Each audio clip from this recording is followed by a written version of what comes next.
أعوذ بالله من الشيطان الرجيم. بسم الله الرحمن الرحيم. السلام علیکم ورحمۃ اللہ وبرکاتہ۔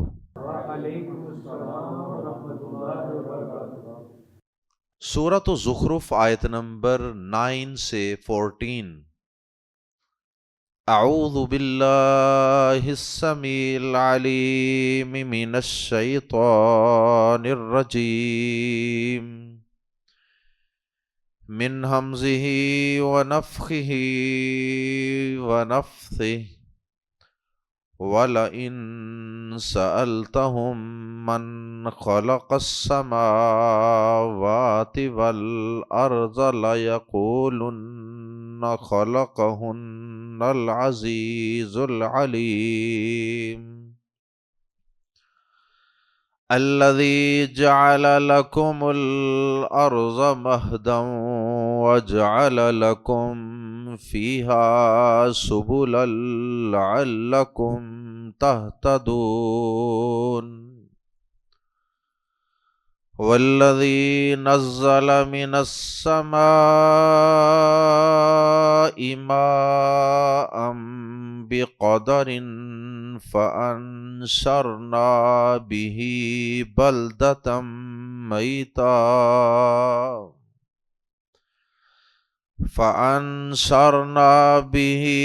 بَلْدَةً مَيْتًا كَذَلِكَ تُخْرَجُونَ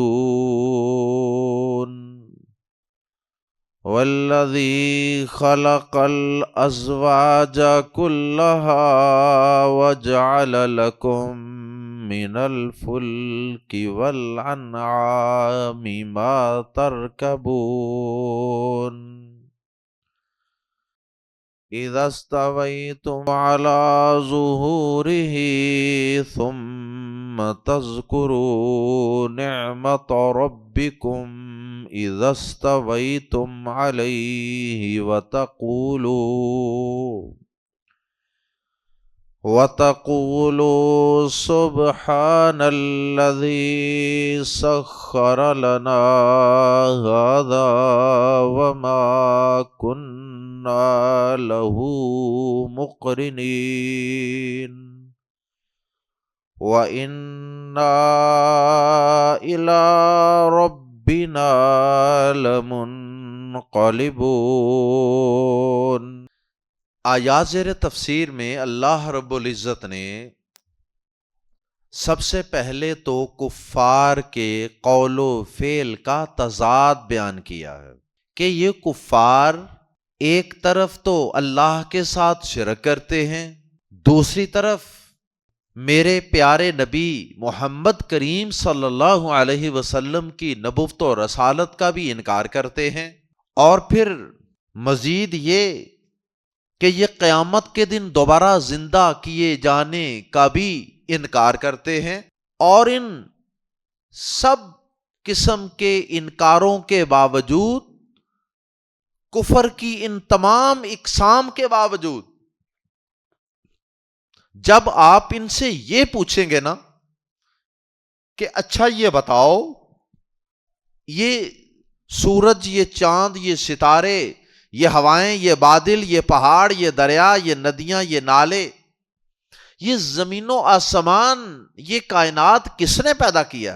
تو یہ فوراً سے کہیں گے کہ اس کائنات کو، زمین و آسمان کو پیدا کیا ہے تو اللہ نے پیدا کیا۔ تو اللہ رب العزت ان کے اس تضاد کو بیان کر رہے ہیں کہ ایک طرف تو تم اللہ کو اس کائنات کا خالق بھی قرار دیتے ہو اور تسلیم کرتے ہو، اور دوسری طرف تم یہ سارے کفر اور سارے انکار بھی کرتے ہو، اور پھر تمہارے عقیدے کا عجیب انداز یہ ہے کہ ایک طرف تو تم یہ کہتے ہو کہ زمین و آسمان کو پیدا کیا ہے تو اللہ ہی نے پیدا کیا ہے اور کسی نے پیدا نہیں کیا، تو پھر جب اللہ نے پیدا کیا ہے تو دوسری طرف پھر تم اللہ کے علاوہ جن ہستیوں نے اس کائنات کا ایک ذرہ بھی پیدا نہیں کیا، ان ہستیوں کو مشکل کشائی کے لیے، حاجت روائی کے لیے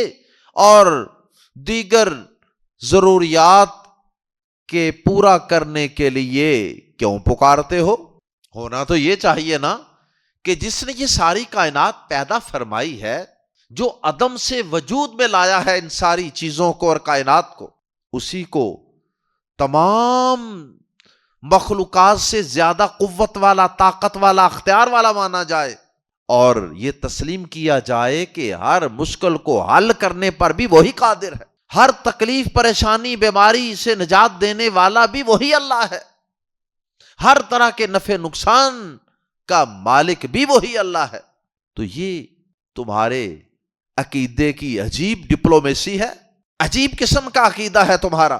تو سب سے پہلے تو اللہ رب العزت نے پہلی آیت مبارکہ میں یہ کفار کے عقیدے کی، یہ ان کی اپنی ہی کنفیوژن بیان کی ہے اور ان کے قول و فعل کا تضاد بیان کیا ہے۔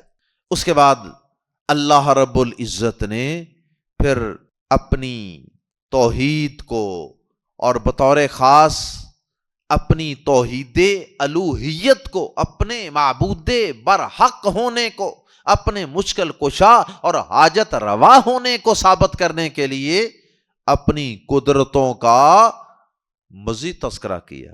اس شہنشاہ کی عظمت کی مزید نشانیاں بیان ہوئی ہیں اگلی آیات میں کہ اس نے انسانوں تمہارے لیے کیا کیا کچھ پیدا کر دیا ہے اس کائنات میں۔ اللہ اکبر۔ اور پھر آخر میں اللہ پاک نے اپنی نشانیاں بیان کرتے کرتے جب سواریوں کا ذکر کیا اور بطور خاص جانوروں کی سواریوں کا ذکر کیا، تو پھر وہاں اللہ پاک نے جانوروں کی نعمت کا تذکرہ کرنے کے ساتھ ہی ان پر سوار ہوتے وقت اللہ پاک کی نعمت کی یاد دہانی کے لیے، اس نعمت کے شکر ادا کرنے کے لیے اور اس کی شکر گزاری کے لیے اللہ پاک نے ایک دعا اور اس کے کچھ کلمات بھی سکھائے۔ آئیے قرآن مجید کے الفاظ میں پڑھتے ہیں۔ آیت نمبر 9 سورہ زخرف۔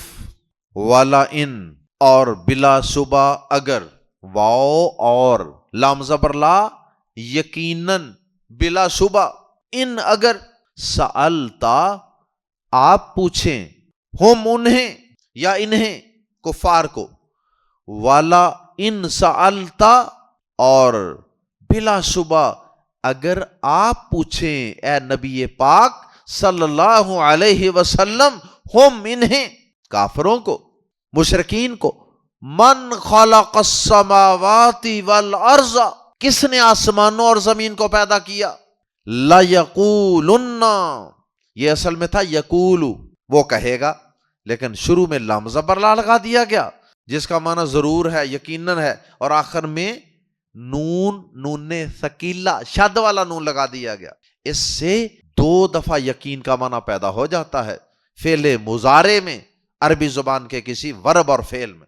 لَيَقُولُنَّ، تو یقیناً ضرور کہیں گے۔ کیا کہیں گے؟ خالق، پیدا کیا ہے، ہن، انہیں۔ سورہ لقمان اور سورہ زمر کے اندر تو اللہ پاک نے اس سوال کے جواب میں ان کا جواب یہ بیان فرمایا ہے، لَيَقُولُنَّ، خَلَقَهُنَّ، پیدا کیا ہے انہیں اللہ نے۔ اور یہاں اسی بات کو ان الفاظ میں ادا فرمایا کہ وہ کہیں گے کہ انہیں پیدا کیا العزیز، سب پر غالب نے، یعنی اس نے پیدا کیا اس ذات نے جو سب پر غالب ہے۔ کیونکہ جب انہوں نے یہ اعتراف کر لیا کہ اللہ نے پیدا کیا ہے، تو گویا کہ انہوں نے یہ بھی اعتراف کر لیا کہ انہیں عزیز اور علیم ذات نے پیدا کیا۔ ظاہر ہے کہ اتنی بڑی زمین اور اتنے بڑے آسمانوں کو اور کائنات کو وہی پیدا کر سکتا ہے جو عزیز ہو، سب پر غالب ہو، جس کے پاس اتنی قوت طاقت ہو، وہی بنا سکتا ہے، اور العلیم، جو سب کچھ جانتا ہو۔ تو اللہ پاک نے ان کی طرف سے لفظ اللہ کی بجائے العزیز العلیم بول دیا ہے۔ ممکن ہے کہ یہ لفظ اللہ پاک نے ان کی ترجمانی کرتے وقت اپنی طرف سے بولا ہو، لفظ اللہ کی صفات کے طور پہ، کیونکہ اس سے اگلی آیات میں اللہ پاک نے اپنی صفات اور اپنی مزید قدرتوں کا تذکرہ اپنے الفاظ میں بیان کیا ہے۔ لَيَقُولُنَّ خَلَقَهُنَّ الْعَزِيزُ الْعَلِيمُ، تو یقیناً وہ ضرور کہیں گے کہ انہیں سب پر غالب نے پیدا کیا، سب کچھ جاننے والے نے پیدا کیا، یعنی مراد ہے اللہ نے۔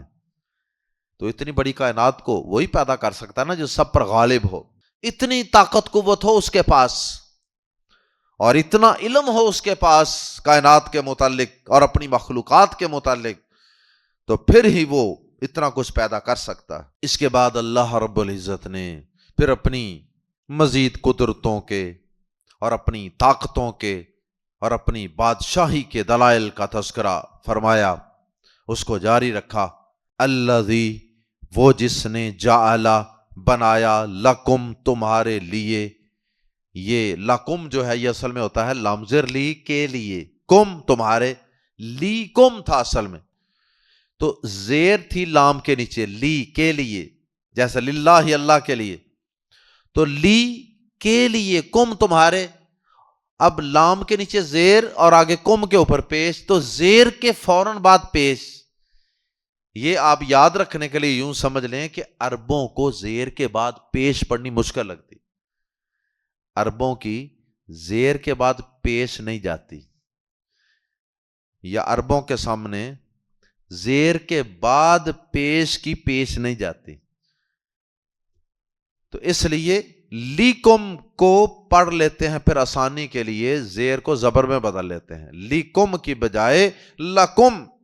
الذی، وہ جس نے جعل، بنایا، لکم، تمہارے لیے، الارض، زمین کو، مہدا، بچھونا، وہ جس نے تمہارے لیے زمین کو بچھونا بنایا، جس طرف بستر نہیں بچھاتے ہم، تو بچھونا یعنی بستر بنایا، یا بیڈ، چارپائی جس میں بستر بچھایا جاتا ہے سونے کے لیے، آرام کے لیے، یا اس سے مراد بچے کا گہوارہ، جھولا یا گود بھی مراد ہو سکتی ہے۔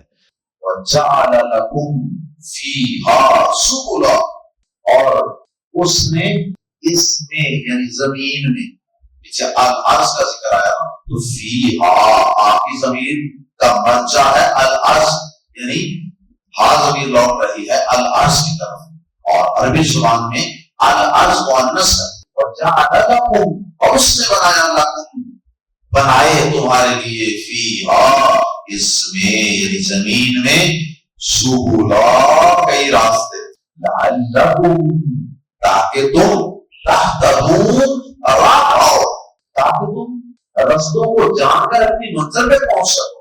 ایک شخص نے دوسرے علاقے میں جانا ہے، اپنے رشتہ داروں کے پاس جانا ہے، اور خرید و فروخت کے لیے، سامان کے لیے، امپورٹ ایکسپورٹ کے لیے جانا ہے، تو ظاہر ہے کہ اس کے لیے انسان کو ایک علاقے سے دوسرے علاقے میں جانا پڑتا ہے۔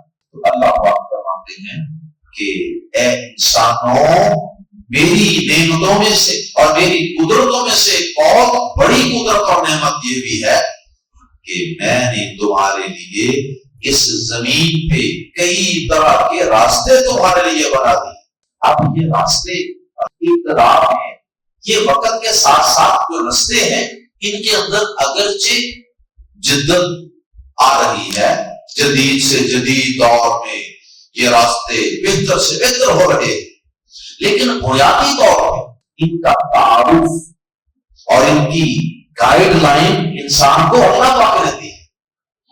سب سے پہلے تو یہ راستے بنے تھے اللہ پاک کا جو یہ پانی کو دیا گیا نیچرل ایک راستہ ہے کہ جو پہاڑ ہیں ان کے اوپر سے برف، وہ اوپر سے اللہ تعالیٰ کی طرف سے برف باری ہوتی ہے، اور پھر وہ برف مہر ہوتی ہے، اور پھر اسی طرح سے کچھ چشمے وغیرہ ان کا پانی، اور وہ پانی آہستہ آہستہ نیچے آتا ہے، پتھروں کے اندر سے گزرتا، راستہ بناتا بناتا بناتا وہ چھوٹے چھوٹے ندی نالے اور پھر دریاؤں کی شکل اختیار کر جاتا ہے۔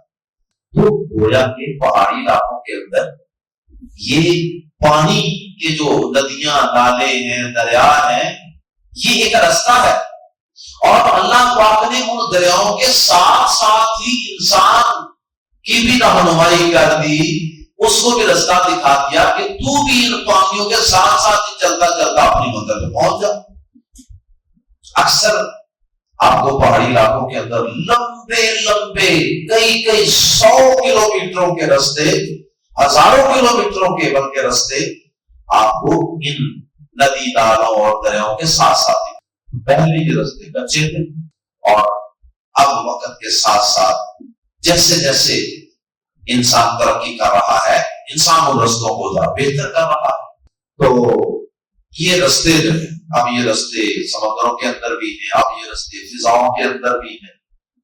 تو یہاں باہر بطور خاص جو زمین کے اندر رستے ہیں ان کا اللہ پاک نے ذکر کیا، اور یہ رستے پہاڑوں کے اوپر بھی جاتے ہیں اور پہلے وقتوں میں بھی جاتے ہیں۔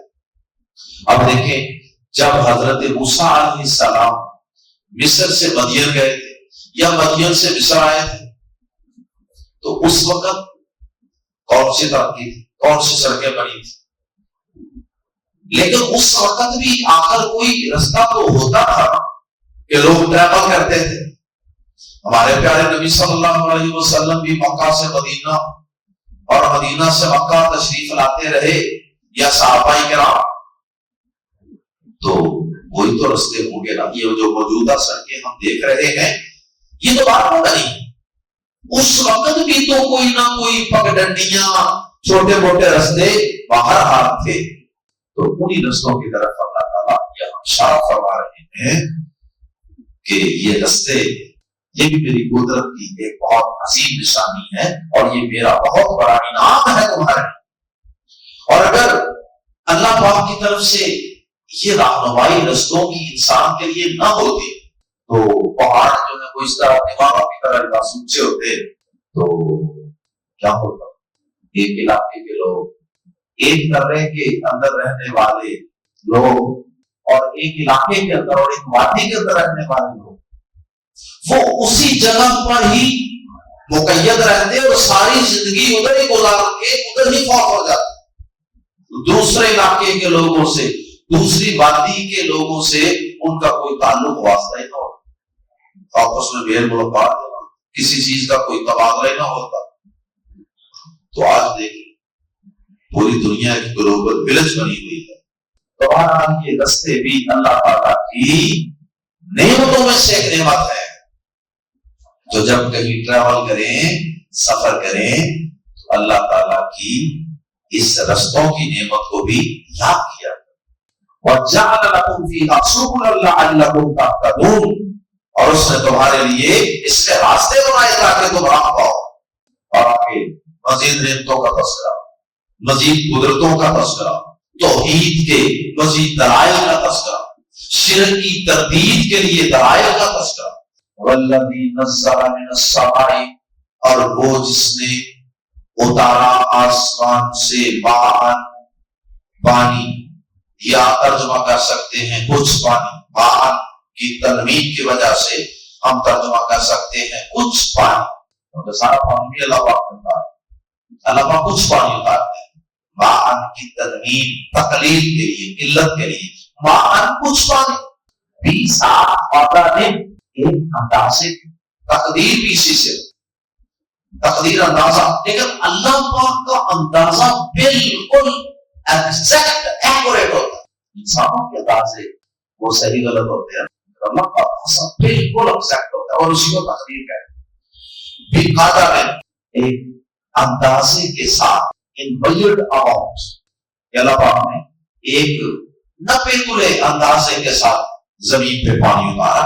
آج اللہ کو پتا تھا اس زمین پہ کتنے پانی کی ضرورت ہے، اور کہتے ہیں کہ بعض حدیث میں بھی غالباً ذکر ہے کہ ہر سال اللہ پاک جتنا بارش کا پانی زمین پہ نازل کرتے ہیں نا، ہر سال اتنا ہی زمین پہ بارش کا پانی نازل ہوتا۔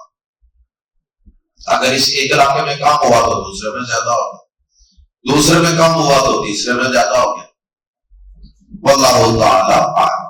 والذی نزل من السماء ماء بقدر، اور وہ جس نے آسمان سے ایک اندازے کے ساتھ پانی اتارا.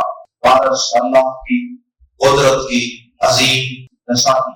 پاک پھر صرف یہیں پہ بس نہیں، پاک پھر بارش میں مزید اس کی کیا قدرتیں ہیں. پاک پھر انشرنا، ہم نے زندہ کر دیا. فانشرنا، پھر ہم نے زندہ کر دیا. پہلے تو غائب کے سیغوں سے بات ہو رہی تھی اور آگے بھی غائب کے سیغوں سے بات ہوگی. درمیان میں اللہ پاک نے اپنی بادشاہت کا اور اپنی عظمت و جلال کا تذکرہ کرنے کے لیے جمع متکلم کے صیغے کے ساتھ کہا کہ فانشرنا، پھر ہم نے زندہ کر دیا. اللہ تعالیٰ بتانا یہ چاہتے ہیں کہ یہ کام ہم ہی کرنے والے ہیں، ہمارے علاوہ اور ہے جو یہ کام کرتا ہے. فانشرنا، پھر ہم نے زندہ کر دیا بھی اس پانی کے ساتھ. بلدتن میتا، بلدتن شہر، بلدیہ ایک شعبہ ہوتا ہے شہروں کو سروس دینے والا. بلدتن میتا، مردہ شہر کو فانشرنا بھی، پھر ہم نے زندہ کر دیا اس کے ساتھ. بلدتن میتا، ایک مردہ شہر کو. ایک مردہ شہر تھا، ایک مردہ زمین تھی. اللہ اکبر سے ہم نے زندہ کر دیا. اللہ اکبر. زمین مردہ تھی، جاندار بھی مایوس تھے، اور اللہ پاک نے آسمان سے اپنی رحمت کی بارش ایک اندازے کے مطابق نازل کی. اور پھر دیکھتے ہی دیکھتے ہر طرف زمین اللہ کی رحمت سے گیلی ہو گئی، اللہ کی رحمت سے نرم و ملائم ہو گئی. اور پھر اسی زمین سے ہر طرف سرسبز و شاداب پودے لہلہانے لگ گئے. فرمایا کذالک، اسی طرح تخرجون، تم نکالے جاؤ گے. فعلے گزارے مجہول ہے. تخرجون، تم نکالے جاؤ گے. اللہ رب العزت نے اپنی قدرت کی نشانیاں بیان کرتے کرتے ساتھ ہی اللہ پاک نے عقیدہ آخرت بھی پڑھا دیا، قیامت کے قائم ہونے کی دلیل بھی پیش کروا دی کہ اسی طرح اے انسانوں، جس طرح تم اپنی آنکھوں سے ایک سال میں کئی دفعہ یہ منظر دیکھتے ہو، کئی دفعہ یہ مناظر دیکھتے ہو کہ ہر طرف ہر چیز بارش کے نہ ہونے کی وجہ سے مری ہوتی ہے، سڑی ہوتی ہے، ڈیڈ ہوتی ہے.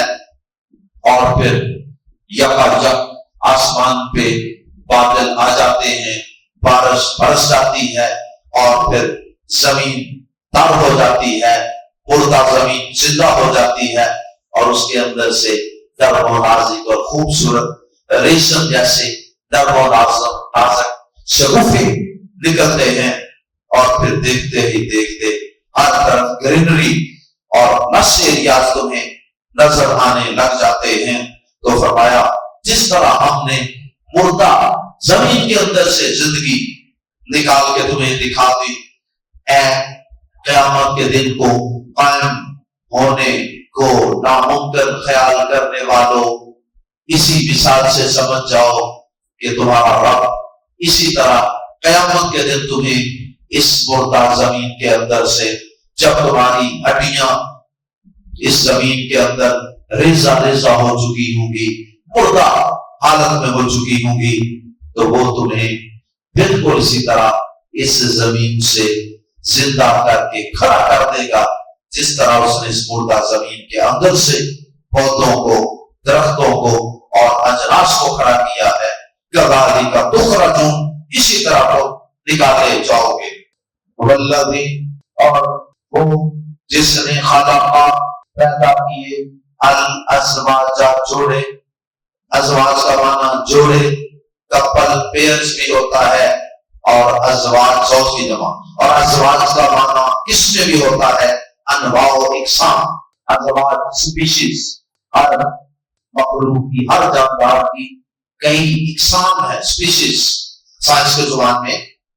والذی خلق الازواج، اور جس نے پیدا کیے جوڑے، یا اس میں کلھا سب کی سب. پہلے لوگوں کو پتا نہیں تھا، اب انسان کو جیسے جیسے تحقیقات ہو رہی ہیں انسان پہ نئے سے نئے راز اور نئے سے نئے بھید کھل رہے ہیں کہ واقعی ہر چیز میں جوڑے کا تصور ہے. تو ہر چیز کی اس نے اقسام بھی بنائی ہیں، یہ مطلب بھی ٹھیک ہے. مثلا ایک مینگو ہے، اب اس کی کتنی قسمیں پودے ہیں، تو ان کے اندر آگے کئی کئی کئی کئی کئی سپیشیز ہیں. تو ہر چیز کی کئی کئی انواع و اقسام بنائی ہیں، یا ہر چیز کی کے جوڑے بنائے ہیں. پودوں کے اندر بھی جوڑے کا تصور ہے، اور جوڑے سے مراد صرف جانداروں میں جوڑے کا تصور ہی نہیں ہے. بہت سارے لوگ کہتے ہیں کہ اس سے مراد بہت سی چیزیں جن میں جوڑے کا تصور ملتی جلتی چیزیں، بہت ایسی چیزیں بھی ہیں کہ جو ایک دوسرے سے موافق ہوتی ہیں اور بات ایک دوسرے کی ضد ہوتی. مثلا صبح اور شام، یہ بھی ایک قسم کا جوڑا ہے. صبح بنائی تو اس کے مقابلے میں شام یا رات میں بنا دی. اسی طرح سے اللہ پاک نے توحید تو شرک، سچ بنایا تو جھوٹ بھی اس کے مقابلے میں بنا دی. جنت بنائی تو اس کے مقابلے میں جہنم بھی بنا دی. نیک تو اس کے مقابلے میں بد بھی بنا دی. تو یہ ساری چیزیں بھی اس سے مراد ہو سکتی ہیں. یہ بھی اللہ پاک کی قدرت کی نشانی. وَجَعَلَ لَكُمْ، مزید اس کی قدرتوں کے تذکرے جاری ہیں. وَجَعَلَ، اس نے بنائی، لَكُمْ، تمہارے لیے، مِنَ الْفُلْكِ، بعض کشتیاں یا کئی طرح کی کشتیاں، وَالْأَنْعَامِ، اور چوپایا. اور اس نے تمہارے لیے کشتیاں اور چوپائے بنائے. پہلے اللہ پاک نے ذکر فرمایا تھا رستے بنانے کا، رستے اللہ نے تمہیں دکھائے، اور اب ان رستوں پر چلنے کے لیے سواریوں کی ضرورت تھی. تو سمندروں کے اندر بھی اللہ پاک نے رستے اس طرح بنائے ہیں کہ اللہ پاک قرآن مجید میں دوسرے مقام پہ فرماتے ہیں کہ ایسی علامات بنا دی، ایسی نشانیاں بنا دی کہ جن نشانیوں کو دیکھ کے تم ریگستانوں میں اور سمندروں میں سفر کر سکتے. آسمان پہ حضور ستاروں کو دیکھ کے بھی لوگ سمندروں میں اور ریگستانوں میں سفر کر رہے ہیں. اللہ اکبر. تو یہ علامات جو ہیں یہ بھی رستے، ان کی مدد سے بھی رستے طے ہوتے ہیں اور رستے وہاں سے وجود میں آتے ہیں. تو اللہ پاک نے ان رستوں پر چلنے کے لیے کشتیوں اور سواریوں کا ذکر کیا جانوروں کی شکل میں. وَجَعَلَ لَكُم مِّنَ الْفُلْكِ وَالْأَنْعَامِ، اور اس نے تمہارے لیے کشتیاں اور چوپائے بنائے. جن پر تم سوار ہوتے ہو، جن پر تم سوار ہوتے ہو. راکب یرکب، سوار ہونا، اور راکب سوار کو کہتے ہیں. تو یرکب وہ سوار ہوتا ہے، ترکب تو سوار ہوتا ہے، ارکب میں سوار ہوتا ہوں، اور نرکب ہم سوار ہوتے ہیں. ترکب تو ایک شخص سوار ہوتا ہے، اور ترکبون تم سب سوار ہوتے ہو. ماں ترکبون، جن پر تم سوار ہوتے ہو. کشتیوں پہ سیر و سیاحت کرنے والوں، اللہ کی اس نعمت کو فراموش نہ کیا کرے کشتی پہ بیٹھتے وقت. اور اسی طرح باقی چوپاؤں پر، اونٹ پر، گھوڑے پر اور دیگر سواریوں پہ سواری کرتے وقت بھی ان کو اللہ کی نعمت سمجھتے ہوئے اللہ کا شکر ادا کیا کریں، جیسا کہ اگلی آیات میں ذکر ہے. فرمایا لِتَسْتَوُوا، یہ سواریاں اس نے اس لیے بھی دی تمہیں پیدا کر کے، تاکہ تَسْتَوُوا، تاکہ تم جم کر بیٹھو، سیدھے ہو کے بیٹھنا، جم کے بیٹھنا. عَلَىٰ ظُهُورِهِ، ان کی پیٹھوں پر. اللہ اکبر. That you may settle yourselves، کہ تم اپنے آپ کو ان پر سیٹل کرو، سیٹلمنٹ کر کے جم کر بیٹھو. لِتَسْتَوُوا عَلَىٰ ظُهُورِهِ، ان کی پیٹھوں پر. ظُهُورِهِ، یہ جو یا ہو ضمیر ہے یہ واحد ہے، لیکن پیچھے سواریاں تو جمع ہے، تو پیچھے اصل میں تھا مَا تَرْكَبُوا، تو باپ مرکبون جن پر تم سوار ہوتے ہو. اب اس میں یہ جو باپ موصولہ ہے نا، اس میں موصول باپ موصولہ، تو یہ باپ لفظ جو ہے نا یہ واحد ہے، تو اس کی مناسبت سے یہاں بھو ضمیر یہ واحد آ گئے. لیکن ترجمہ ہم اردو زبان کے اسلوب میں جمع میں کر سکتے ہیں. علی ظہوری ہی ضمیر لوٹ رہی ہے باپ کی طرف، لیکن مراد ساری سواریاں ہیں لتستووا علی ظہوری، تاکہ تم جم کر بیٹھو ان کی پیٹھوں پر. ثم پھر تذکروا تم یاد کرو نعمت ربکم اپنے رب کی نعمت کو. اذا جب استویتم تم جم کر بیٹھ جاؤ علیہ ان پر. یہاں پھر علیہ میں ہی ضمیر جو ہے یہ ما ترکبون کے بعد کی وجہ سے واحد آئی ہے. جب ہم اردو میں کریں گے استویتم علیہ، جب تم ان پر جم کر بیٹھ جاؤ. اس سواریوں پر جم کر بیٹھنا بھی کتنی بڑی نعمت ہے.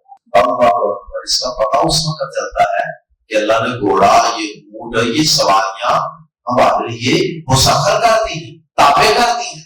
ورنہ ذرا چیتے پہ بیٹھ کر دکھاؤ، ذرا شیر پر بیٹھ کر دکھاؤ، تمہیں پتا چلے. ذرا کسی لوبر پر سواری کر کے دکھاؤ، کسی گیدڑ پر سواری کر کے دکھاؤ. اللہ اکبر. پھر تمہیں پتا چلے کہ یہ اللہ پاک نے یہ ان جانوروں کو جو ہمارے لیے مسخر کیا سواری کی خاطر، سواری کرنے کے لیے بنایا، یہ اللہ تعالیٰ کی واقعی خاص نعمت ہے کہ ہم ان کے اوپر جم کر بیٹھ جاتے ہیں، چوڑے ہو کر بیٹھ جاتے ہیں دماغوں کی طرح.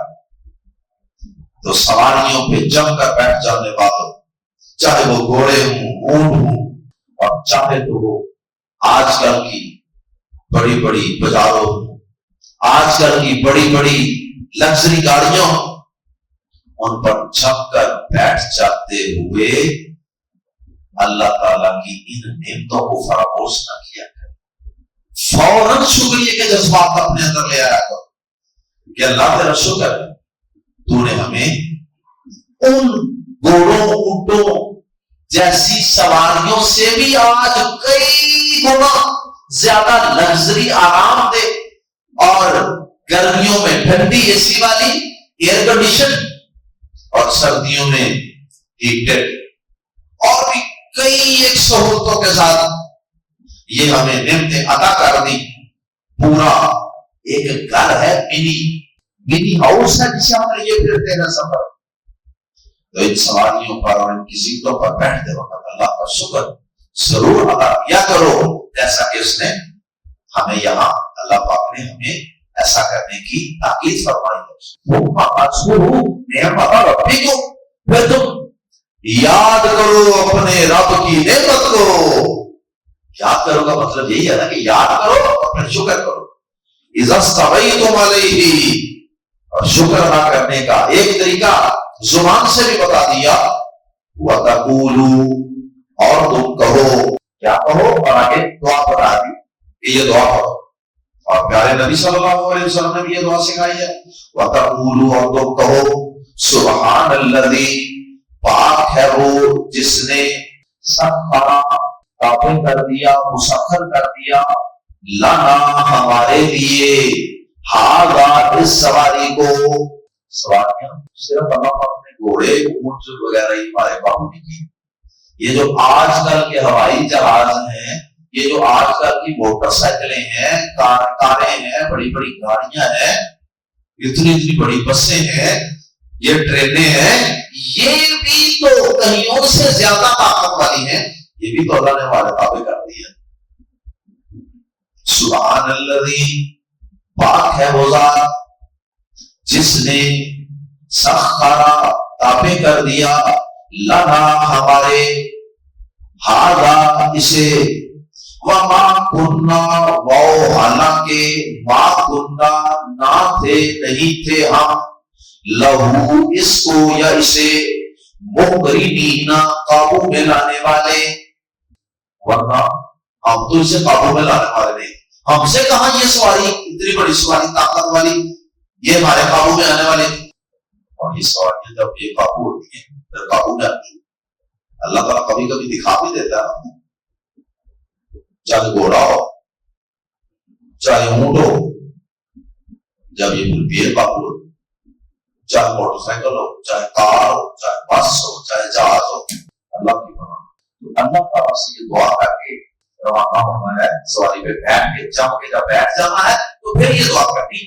تو ہم کیا ہے بات میں یہ بتا رہے ہیں کہ یہ جب سواری پہ جم کر بیٹھ جانا نا اس کے بعد یہ دعا کرنی. پہلے ہم سوار ہوتے ہیں نا کہ بسم اللہ پڑھ اللہ اکبر, جیسا کہ نوح علیہ السلام نے اپنی قوم سے کہا تھا کشتی میں سوار ہوتے وقت کہ یہ دعا پڑھتے ہوئے سوار ہو جاؤ.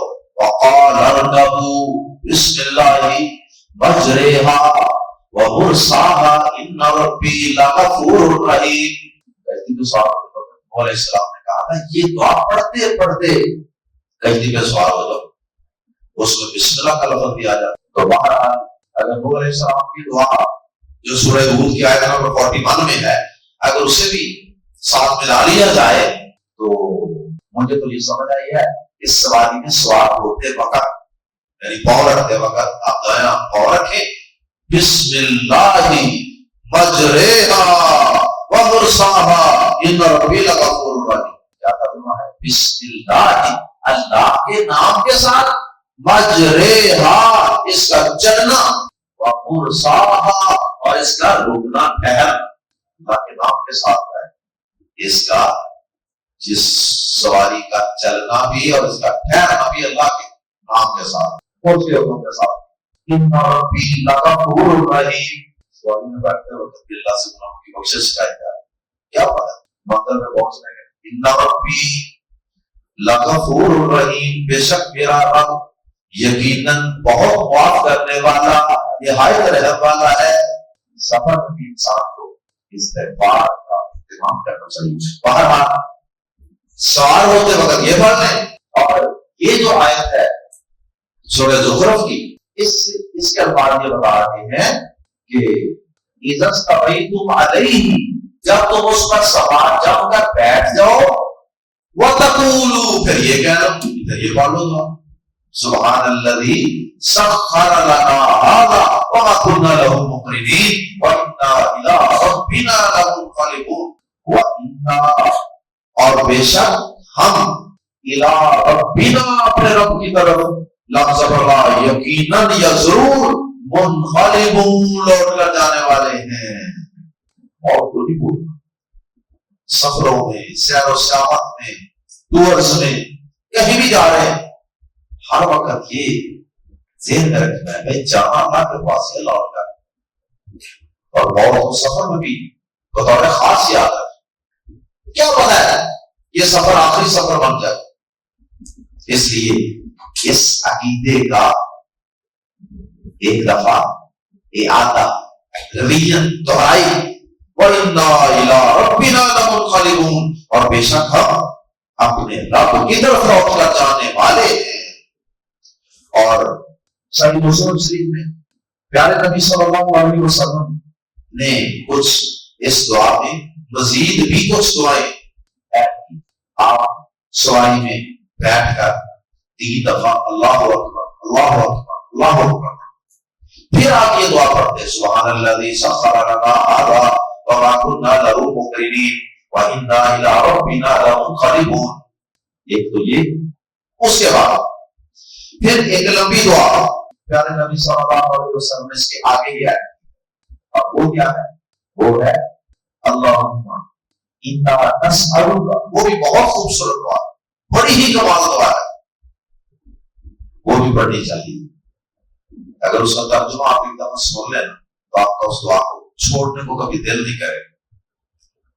کہ سفر پہ روانہ ہوتے وقت ایک انسان کی جو فطری طور پہ فیلنگز ہوتی ہیں نا اپنے بارے میں اور اپنے گھر والوں اور اپنے پیچھے وارث باپ کے بارے میں, وہ ساری اس دعا کے اندر اللہ کے نبی صلی اللہ علیہ وسلم نے کیا جان کر کیا جا کر فرمایا اللہم انا نسألک فی سفرنا ھذا البر والتقوی, اے اللہ ہم تجھ سے اس سفر میں نیکی کا 3 چیزوں کا سوال تجھ سے سوال کرتے ہیں. اس سفر میں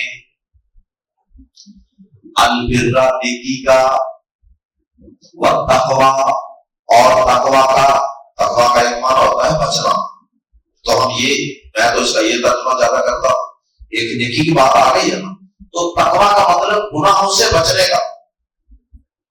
کہ ایک یہ ہے کہ یا اللہ مجھے اس سفر میں نیکی کی توفیق دینا، اور دوسرا یا اللہ اس سفر میں مجھے گناہوں سے بچا کر. عموماً سفر کے اندر لوگ گناہ زیادہ کرتے ہیں. ٹورز میں، سیر سپاٹوں میں گانے زیادہ سنتے ہیں، فلم میں، موبائل میں اور سیڈیوں پہ. جناب یہ سارا کچھ سفر میں پتہ نہیں لوگ زیادہ بے خوف کیوں ہو جاتے ہیں.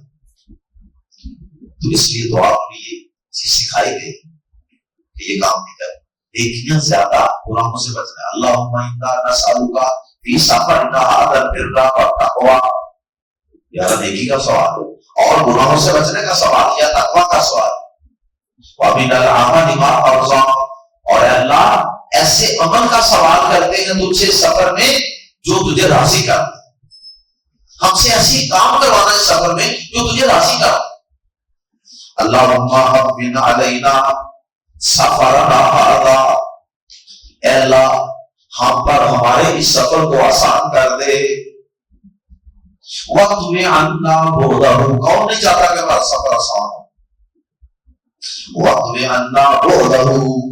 اور ہم سے اس سفر کی مسافت کو مختصر کر دے. اللہ اکبر. ہم سے اس کی دوری کو لپیٹ دے. یعنی بہت لمبا ہے، اس کی مسافت کو شارٹ کر دے، مختصر کر دے. یعنی ہمیں ایسے لگے کہ اب پتہ نہیں چلا سفر کا ختم ہو گیا. یہ کون نہیں چاہتا؟ ہر شخص یہ چاہتا. آپ دیکھتے ہیں دعا کے الفاظ میں ایسے لگے گا کہ ہر چیز ہی مانگنے والی ہے اور قرآن مانگی گئی. وَاطْوِ عَنَّا بُعْدَهُ. اے اللہ اس کی مسافت کو مختصر کر دے، لپیٹ دے. اللہم انت الصاحب فی السفر والخلیفۃ فی الاہل. اے اللہ اس سفر میں تو ہی ہمارا ساتھی ہے اور ہمارے گھر والوں میں ہمارا جانشین بھی تو ہی ہے. ہمارے ساتھ ہماری حفاظت کے لیے بھی تو ہی ہے. اور پیچھے جو ہمیں اپنے گھر والے چھوڑ کے آئے ہیں، بیوی بچے، یا اللہ ان کی بھی بڑی فکر ہے پیچھے سے. بیوی بچے، بہن بھائی، والدین، جو کچھ بھی چھوڑ کے آئے ہیں، یا اللہ ان کا بھی جانشین تو ہی ہے، تو نہیں چھوڑ کے آئے. اللہ اکبر. اللہم انت الصاحب فی السفر والخلیفۃ فی الاہل. اللہم انی اعوذ بک من بعثاء السفر وکآبۃ المنظر وسوء المنقلب فی المال والاہل. آخر میں 3 چیزوں سے اللہ کی پناہ مانگی گئی. اس طرح شروع میں 3 چیزوں کا سوال کیا گیا تھا، آخر میں 3 چیزوں سے اللہ کی پناہ مانگی گئی. اے اللہ میں سفر کی مشقت اور غمناک منظر دیکھنے سے تیری پناہ مانگتا ہوں. 2 چیزیں ہوگی. اور تیسری چیز، اور مال اور اہل میں ناکام لوٹنے کی برائی سے تیری پناہ مانگتا ہوں. میں اپنی بیوی بچوں میں گھر والوں کے پاس، والدین کے پاس واپس جاؤں، یا اپنی فیکٹری کے اپنے کاروبار میں، بزنس میں، اور فیکٹری والے اپنے جو میرے پارٹنر ہیں یا جو میرے امپلائی ہیں ان سب کے پاس جاؤں، اور جو مشن لے کر میں سفر میں گیا تھا اس کی ناکامی جا کر ان کو سناؤں. یا اللہ اس کی ناکامی کی برائی سے تجھے پناہ مانگتا ہوں. اللہ کی قسم اتنی کمپلیٹنس ہے، اتنی جامع دعا. اللہ کتنے بادنصیب ہیں ہم. اللہ کی قسم اتنا پیارا تھی، اتنی شاندار دعائیں، اتنا پیارا نبی کہ جس نے ہمیں زندگی کے ہر لمحے کے بارے میں اتنی اچھی رہنمائی دی، اور پھر بھی ہم اس دین سے دور بھاگتے، اس دین کو سیکھنے سے دور بھاگتے، ان دعاؤں کو سیکھنے سے دور بھاگتے. اللہ ہم سب کو اپنی توحید کو سمجھنے کی توفیق عطا فرمائے. اللہ ہمیں اپنی قدرتوں اور اپنی نشانیوں پہ غور و فکر کرنے والا بنا دے. اور بطور خاص اللہ تعالیٰ ہمیں سفر میں جو مصنون دعائیں ہیں ان دعاؤں کو پڑھنے، ان کو زبانی یاد کرنے اور اپنے بچوں کو یاد کروانے کی توفیق عطا فرمائے۔ اللہ زندہ کے سلام پہ موت دے تو اللہ ایمان اور اسلام کی حالت میں موت عطا فرمائے۔ سبحانک اللہم و بحمدک اشہد ان لا الہ الا انت استغفرک و